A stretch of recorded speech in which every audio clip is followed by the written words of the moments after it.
Welcome back to More Sip the Tally. I'm your host, Coach Evans. And today on More Sip the Tally, we're going to talk about the NFC East. Now, with the season starting Thursday, I'm going to go through and start giving my predictions. So today I'm going to start with the NFC East. Tomorrow I'll do the NFC North and South. Wednesday we'll pick up with the NFC West, the AFC West, and we'll circle all the way back around until we get them all done by Thursday, with the season starting Thursday. I'm also going to give my predictions for the postseason winners like MVP, comeback player of the year, things of that nature. So I'll look at all of the major winners from last year, then I'll give you my predictions for this year. So let's start at the NFC East, and I'll give you the order that I think they're going to fall in and why. And I'll start from the bottom. So before we get started, like the video. And if you have not subscribed, please consider doing so and hit that bell so you can be reminded when the rest of this content drops throughout the 2023 season, which begins Thursday, if you don't know, with the Lions and the Chiefs. All right, NFC East. So the fourth place team in the NFC East, I think, is going to be the Washington Commanders. Now, we know they got enemy. They drafted Emmanuel Forbes as their first round pick. Their defensive front, loaded. Okay at linebacker. Offensively, they lost McLaurin in the preseason game with the Ravens. I don't know the status of McLaurin right now. So if you're if you're a Commanders fan and you're watching this, what is the status of Scary Terry right now? I know he got hurt with a foot situation in the Ravens preseason game. What's the status of Scary Terry right now, Commanders fans? Somebody let me know. They got enemy. You know, there were issues / comments that it was kind of shaky. I don't know if it's true or not. It was enough noise that the head coach had to say something about it.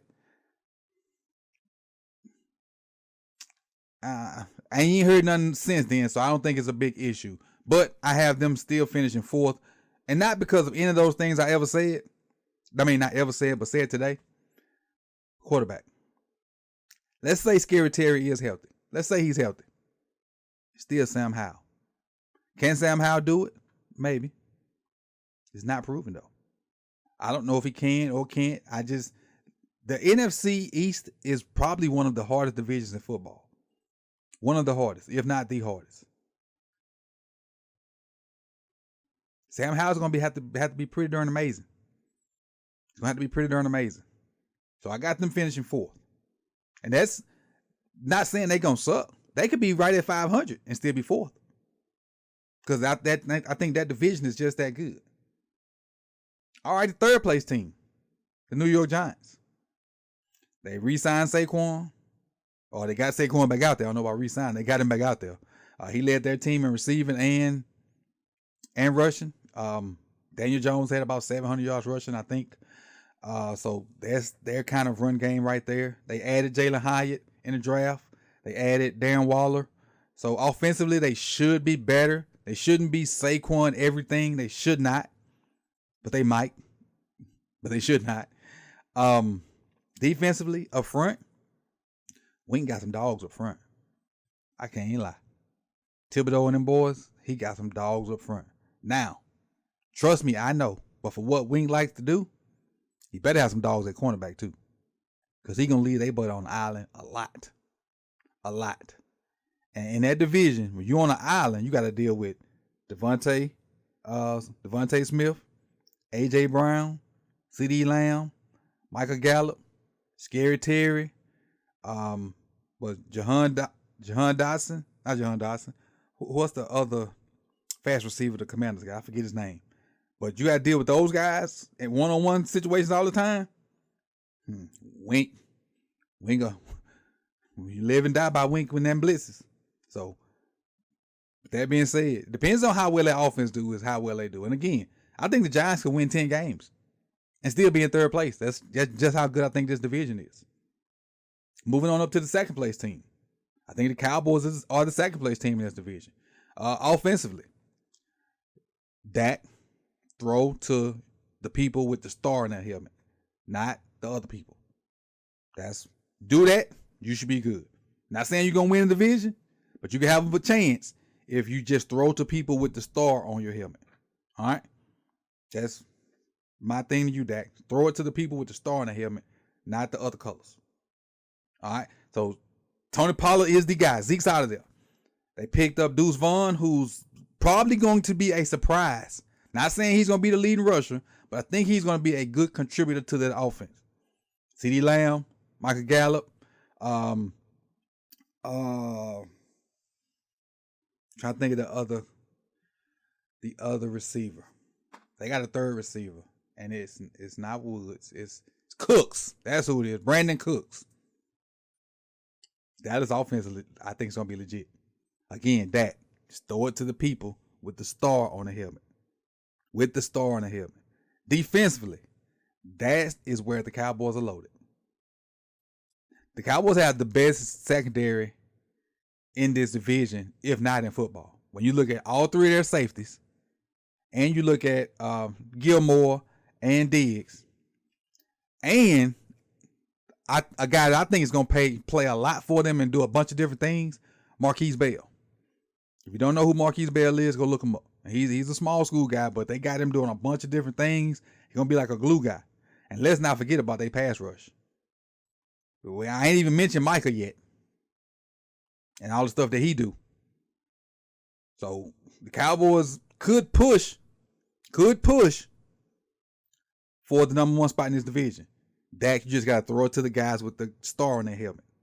All right. But I think the Eagles are still going to be the first in this division. Hurts is, he's a guy, man. Hurts is a guy.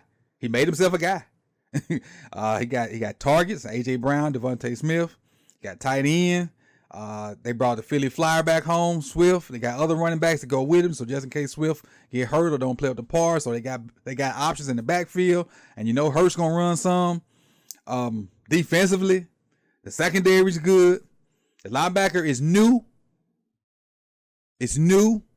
Is it weak? But it's new. I'm gonna leave that new. I ain't gonna say weak. It's new, even though I just said weak. It's new. Nakobe Dean is one of the smartest cats around. Kid's an engineer already. And does that translate to football? No, but in this case it does. In that case it does. This kid's he gonna pick it up fast if he ain't already picked it up. Undersized, but don't matter. He's gonna ball. He's gonna be a baller. He's gonna be a baller. Let me tell you why. They lost Hargrave to San Francisco, but they replaced him with the best player in college football. Don't let these other people fool you. Talk about Will Anderson was the best and C.J. Stroud and Bryce Young and blah, blah, blah, blah, blah, blah, blah, blah, blah. Bump that. Jalen Carter was the best player in college football, hands down. I understand he got issues with what happened in Georgia. I understand that. And that's why he slid down in the draft process. But he was by far the best player in this draft. Hands down. So they replaced Hargrave with him. So now you're looking at, keep in mind they had 70 plus sacks as a unit. They got Hargrave out of there, replaced him with the best D lineman or the best college football player, period. They getting Jordan Davis back, who was his teammate, who got hurt last year. So they're getting a healthy him back. And they still got Fletcher Cox. Unfair. So, in order, from number 4 to number 1, the NFC East, Washington. Then number 3, you got the Giants. Number 2, you have the Cowboys. Number 1, you got the Eagles. That's the order I think the NFC East going to be. Again, tomorrow we'll have the NFC North, the NFC South.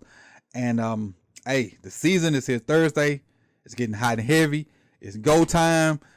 Saturday morning at the noonish at the latest, you'll have a breakdown of what transpired at the Thursday night game, hopefully, as long as I get what I need.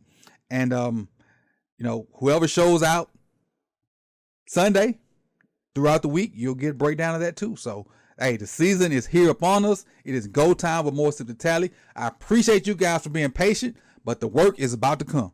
It's going to hit you upside your head, so make sure you got your head covered to catch it. All right? So I'll see y'all soon. Peace.